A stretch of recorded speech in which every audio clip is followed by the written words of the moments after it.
l'UEMOA, l'Union économique et monétaire ouest-africaine. L'UEMOA, 8 pays, un destin commun, un espace économique harmonisé, ouvert et concurrentiel. L'UEMOA, votre guide au cœur de l'Afrique, des grands événements et des grandes mutations sur Africable.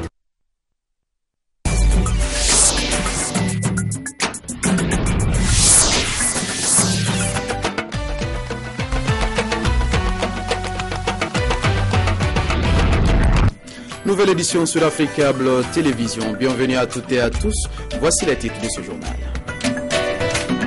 Désormais, l'Union africaine a sa place dans la capitale burkinabé. Le carrefour qui se veut celui de l'intégration vient d'être inauguré à l'occasion du jubilé d'or de l'UA, de nos jours UA. Dans l'actualité également, le Mali où le Parti pour l'action civique et patriotique vient de tenir son premier congrès ordinaire. Une occasion pour le PACP de désigner son candidat pour l'élection présidentielle du 28 juillet prochain. Et puis en Iran, le Conseil des gardiens de la Constitution a dévoilé hier la liste des candidats autorisés à se présenter à la présidentielle du 14 juillet prochain. Mais deux évictions retiennent l'attention. Plus de détails dans ce journal.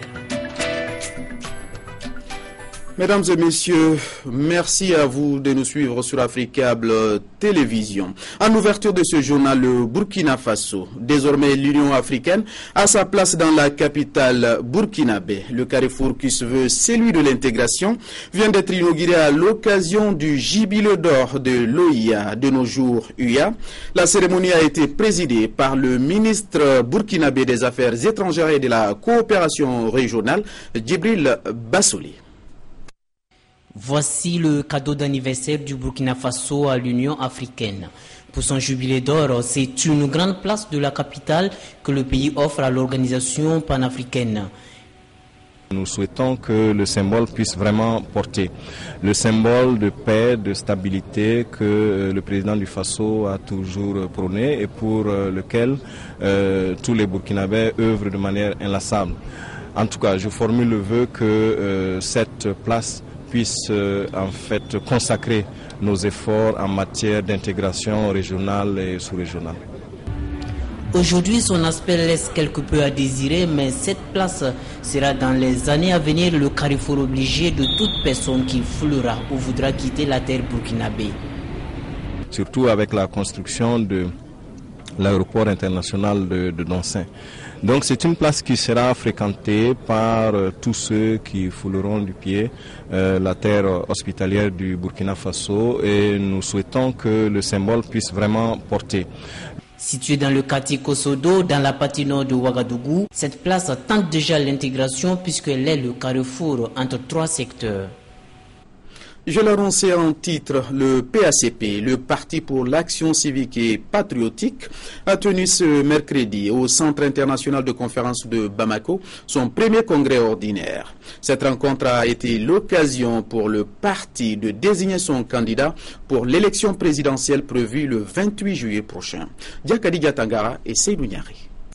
À 2 mois de l'élection présidentielle, les différents candidats s'affichent. Pour le PACP, Parti pour l'action civique et patriotique, sans surprise, c'est Yéa Samaké qui défendra les couleurs de la formation dont il est le président. Je prends l'engagement devant vous et vous prends à témoin que je ne ménagerai aucun effort. Je ne ménagerai aucun effort pour porter haut le flambeau du Parti pour l'action civique et patriotique pour le mandat que vous venez de me confier. Ce premier congrès du PACP qui a réuni une vingtaine de militants et partis amis a été l'occasion pour le président de la formation d'exposer les projets du PACP pour un Mali nouveau. Le PACP est venu sur l'échiquier politique pour d'abord offrir aux Maliens une nouvelle option. L'option de faire de ce pays un grand pays qui puisse regarder dans les yeux les autres nations comme des égaux. De faire du Mali une nation émergente. L'objectif du PACP est d'utiliser les ressources dont regorge notre pays pour créer des opportunités réelles pour le Malien. Depuis sa création le 19 juin 2011, le PACP est présent dans 25 cercles du Mali. Il a également réalisé beaucoup d'actions pour le pays, notamment la construction de 19 écoles, dont 6 dans la commune de Ouélé-Sébougou, la prise en charge de 250 malades de cataracte, la formation de 400 jeunes diplômés sans emploi dans la commune 4 de Bamako, entre autres. Le soutien humanitaire à l'endroit des réfugiés maliens au Niger se fait de plus en plus important. Les sites de Mangaïsé et d'Abala, abritant respectivement 8 000 et 14 000 réfugiés, viennent de bénéficier chacun de la part du Croissant Rouge qatari d'une mini-adduction d'eau potable équipée de 2 bornes fontaines. Une réalisation qui concourt à améliorer les conditions de vie de ces déplacés. Sarki Aboubakar et Razak Abachi. Les quelques 8 000 réfugiés maliens du camp de Mangaïsé et les 14 000 du camp d'Abala, tous au Niger, viennent de voir leurs conditions de vie améliorées. Les 2 camps ont été dotés chacun d'une mini-adduction d'eau potable d'une capacité de 30 mètres cubes d'eau équipée de 2 bornes fontaines et de 600 latrines d'urgence pour l'unique site d'Abala, l'ensemble réalisé par le Croissant Rouge qatari. Donc, le Croissant Rouge qatari a réalisé cet ouvrage-là que vous avez ici, et la mini AEP. Ici, au niveau des camps de réfugiés et des Maliens, le Croissant Rouge qatari a jugé utile de remettre l'ouvrage officiellement au ACR et aussi à la commune rurale de Tandikindi dans un souci de pérennisation de l'ouvrage. Un ouf de soulagement pour les plus de 20 000 réfugiés de ces 2 camps. Malgré les multiples efforts du gouvernement nigérien et des organisations humanitaires, il en faut chaque jour un peu plus pour couvrir l'ensemble des besoins. Depuis le déclenchement des hostilités au Mali, le Croissant Rouge a fait beaucoup d'actions à l'endroit des populations maliennes, non seulement au niveau des sites, mais aussi dans la grande ville de Niamey. C'est une action que nous, Maliens, nous saluons. Et réellement, nous remercions d'abord les populations du Niger qui ont accepté d'accueillir leurs frères maliens qui étaient à un moment dans le désarroi. Et nous remercions également les autres autorités nigériennes qui n'ont pas ménagé leurs efforts justement pour aider les Maliens dans la détresse. Une eau potable pour tous, un rêve qui se réalise pour ces réfugiés. Des réfugiés qui retrouvent petit à petit les éléments indispensables pour une vie décente. Le paysage audiovisuel africain, enjeux et perspectives. On constate aujourd'hui que tous les médias internationaux ont un service Afrique au niveau de leur rédaction. Pour en parler, j'ai avec moi sur ce plateau Luis Kemayou, directeur de l'information à Télésud. Bonsoir, Monsieur Kemayou. Bonsoir. Et merci d'être avec moi sur ce plateau. Merci de l'invitation surtout et de l'accueil.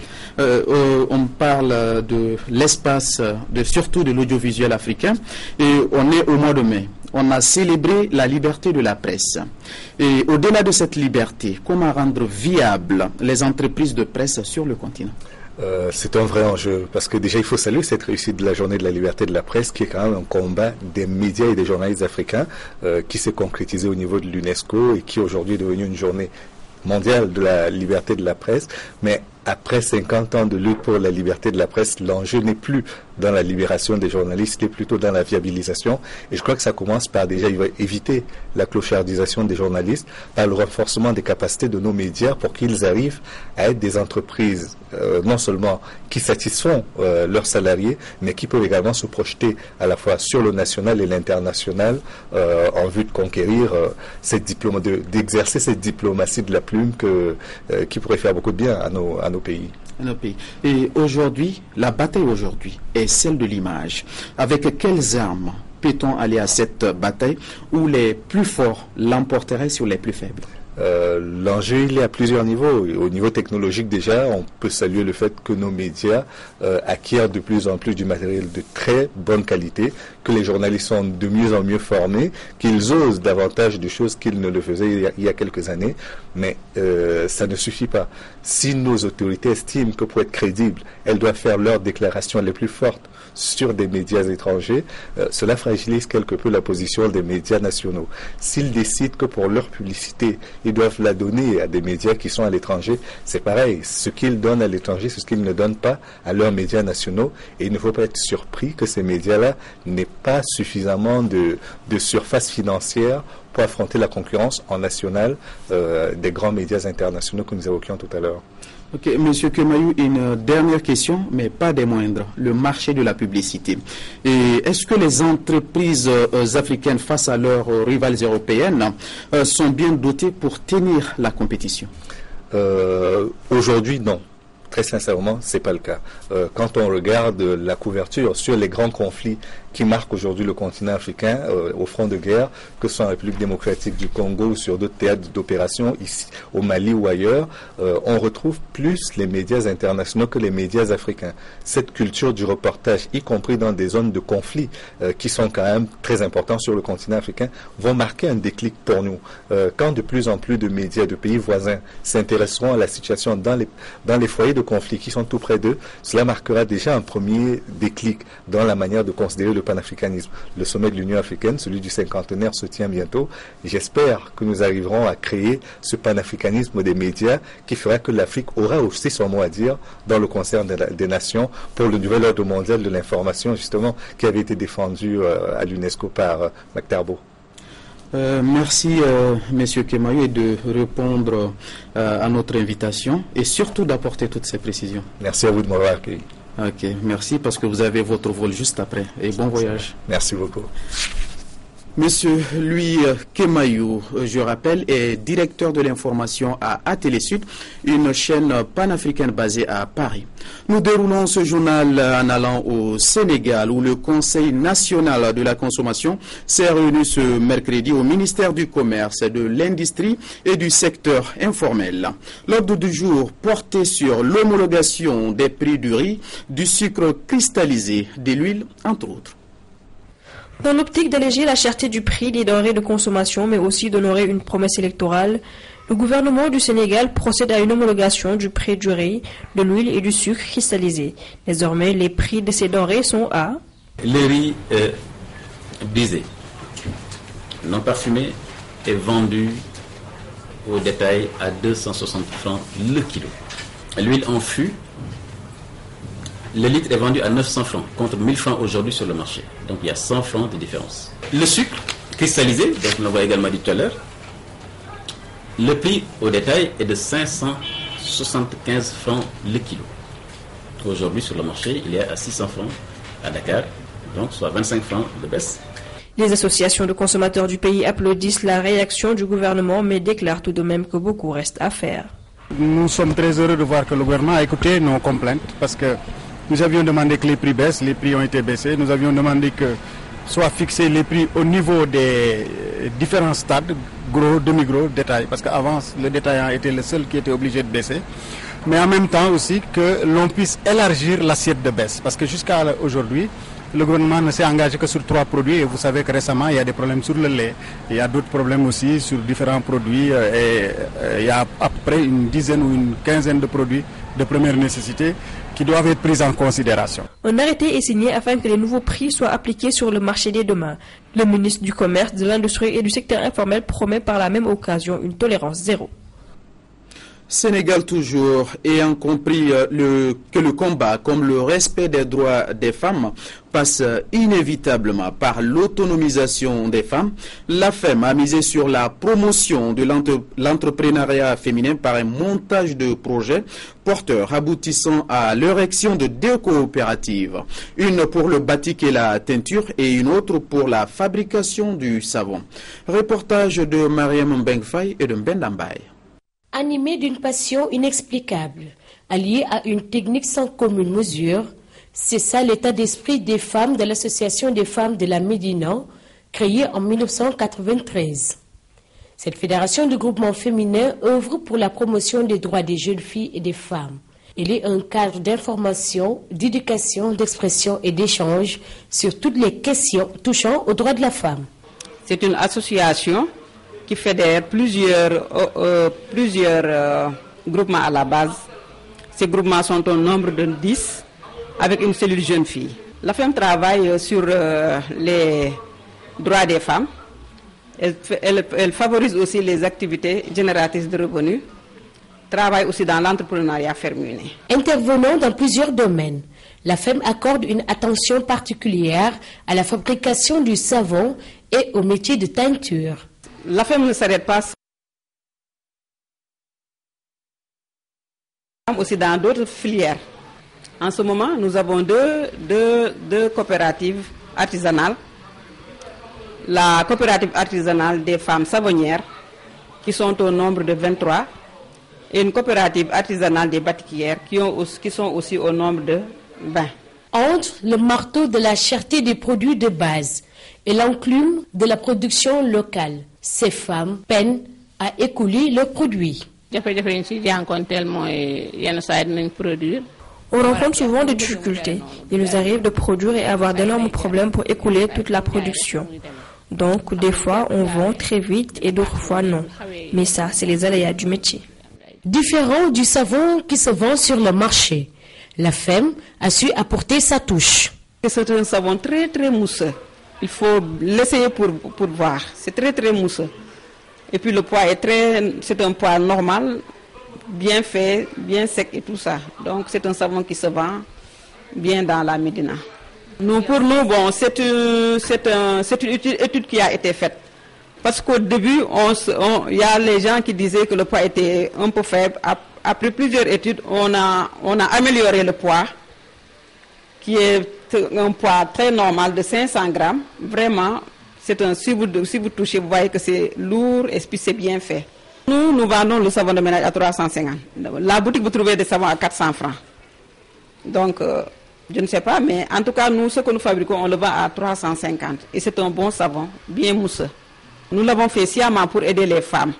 Si on pouvait même le vendre à 250, on allait le faire. Mais l'huile est trop chère. L'implication des femmes dans les instances de prise de décision est perçue comme un moyen incontournable d'une meilleure prise en compte de leurs préoccupations. Les femmes de la FEM ne dérogent pas à la règle. À présent, le tour de l'actualité en bref et en images, en Russie, en Afrique du Sud, aux États-Unis. Mais tout d'abord, le Burkina Faso, où les députés viennent de voter la loi sur l'organisation et le fonctionnement du futur Sénat. Une compilation signée Mahmoud Kabadiakiti. Au Burkina Faso, les députés ont voté la loi portant sur l'organisation et le fonctionnement du futur Sénat. Sur 127 votants, 81 ont voté pour et 46 contre. À l'ouverture de la session, les députés de l'opposition ont boycotté la plénière avant de revenir voter contre cette loi. L'opposition s'inquiète d'une éventuelle révision constitutionnelle qui pourrait permettre au président Blaise Compaoré de briguer un nouveau mandat en 2015. Le président américain Barack Obama va effectuer du 26 juin au 3 juillet prochain sa première grande tournée africaine depuis son arrivée au pouvoir, en se rendant au Sénégal, en Afrique du Sud et en Tunisie, mais en évitant la terre natale de son père, le Kenya. Sans donner de programme précis dans l'immédiat, la Maison-Blanche a affirmé que Barack Obama rencontrerait lors de son voyage de nombreux dirigeants gouvernementaux, d'entreprises et de la société civile, dont des jeunes, pour discuter de partenariat. Le champion handisport sud-africain Oscar Pistorius ne participera à aucune compétition cette année. C'est ce qu'a annoncé son agent ce lundi 20 mai via un communiqué dans lequel il a déclaré que l'athlète avait décidé de ne pas retourner sur les pistes et de ne participer à aucune compétition ou quoi que ce soit d'ici la fin de l'année, en signalant qu'il n'était pas prêt ni physiquement et ni mentalement pour ça. Oscar Pistorius, 26 ans, est accusé d'avoir tué son ami Reva Steenkamp le matin de la Saint-Valentin, le 14 février dernier. Une jeune femme du groupe contestataire russe, Pussy Riot, a annoncé ce mercredi 22 mai entamer une grève de la faim dans sa prison de l'Oural après s'être vue refuser d'être présente à une audience sur sa demande de libération anticipée. À la suite de ces déclarations, le tribunal de Berezniki a ajourné les débats jusqu'à jeudi 4h GMT. L'avocate de la défense Irina Kounova s'est indignée que le tribunal refuse la présence à l'audience de sa cliente. L'actualité en Iran avant de refermer cette édition, le Conseil des gardiens de la Constitution a dévoilé hier la liste des candidats autorisés à se présenter à la présidentielle du 14 juillet prochain. Ils sont 8, mais 2 évictions retiennent l'attention. Le dauphin du président Ahmadi Nejad, exit également l'ancien président Ali Akbar Rafsanjani, jugé trop réformateur. La voie est donc ouverte pour les fidèles du régime. Bien plus que les candidats retenus, ce sont surtout les 2 recalés qui font l'objet de tous les commentaires actuellement en Iran. Chargés de valider les élections générales du 14 juin, dont la présidentielle, les 12 membres du Conseil de la Constitution ont en effet invalidé la candidature de 2 poids lourds. Le réformateur Hashemi Rafsanjani, très populaire en Iran, l'ancien président iranien âgé de 70 ans serait trop vieux, estiment les gardiens de la Constitution. Ironie du sort, il semblait être le candidat des jeunes. Autre invalidation beaucoup plus prévisible, celle de Rahim Mashahi, soutenu par le président sortant. Il paie sa proximité avec Mahmoud Ahmadinejad, en froid avec le guide suprême iranien depuis des mois. Sa ligne politique est aussi jugée trop éloignée de celle du pouvoir. Car en dernier lieu, c'est lui, Ali Khamenei, qui tranchera. Il peut repêcher les candidats invalidés, possible pour Rafsanjani, mais hautement improbable pour Mashahi. Reste à savoir quelle sera l'attitude d'Ahmadinejad. Il menaçait de faire des révélations ces derniers mois si son poulain était écarté. 8 candidats sont donc retenus par les gardiens de la Révolution pour le vote du 14 juin. Parmi les favoris, l'actuel négociateur en chef du nucléaire iranien, Saïd Jalili, un proche du guide. Comme le sont également le maire de Téhéran, Mohamed Khalibaf, ou encore l'ancien ministre des Affaires étrangères, Ali Akbar Velayati. Parmi ces 8 candidats, conservateurs et conservateurs modérés, se trouve logiquement le futur président iranien. Voilà qui met fin à cette édition. Merci à vous de l'avoir suivi et surtout merci de votre fidélité. Juste après, vous pourrez suivre votre émission de basketball rebond à partir de 20h30 temps universel. Bonne suite de programmes sur Africable Télévision.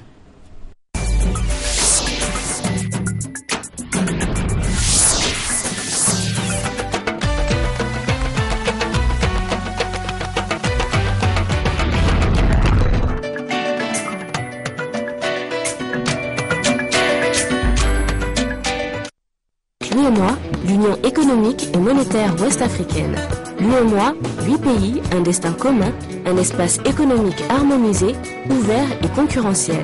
L'UEMOA, votre guide au cœur de l'Afrique, des grands événements et des grandes mutations sur Africable.